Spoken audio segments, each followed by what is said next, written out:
So once our stores of adenosine triphosphate are gone, which maximal effort's probably going to take only 2 to 3 seconds, we need to start resynthesizing that ATP. And for that to happen, we've got to phosphorylate our ATP and we need energy for that. So we turn to other fuel sources. The immediate source we go to is phosphocreatine, also known as creatine phosphate, and you may see summarized as PCR, PC, or CP. We'll stick with phosphocreatine for now on though in this video.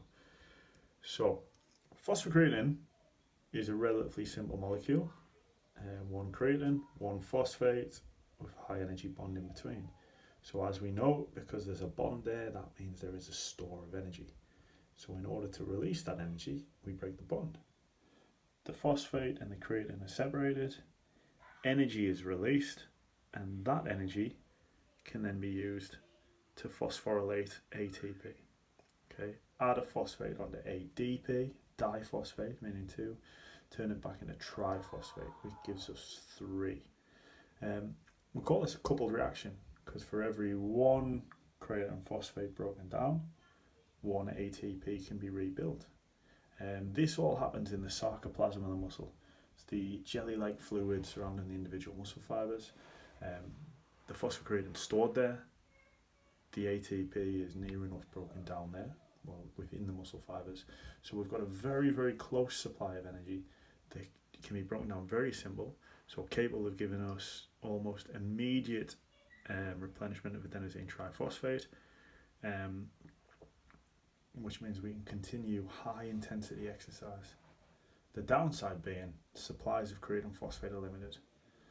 We've got more than we do ATP, but probably only enough to keep us going for somewhere in the region of 10 seconds, depending on training status. That is 10 seconds maximal activity. Once creatine phosphate, or phosphocreatine, runs out, once we've severed all those bonds, we've got 2 options. We either reduce the intensity of exercise, continue with another energy source, or we stop. Because if we're going to use phosphocreatine again, we have to take these severed bonds and rebuild it.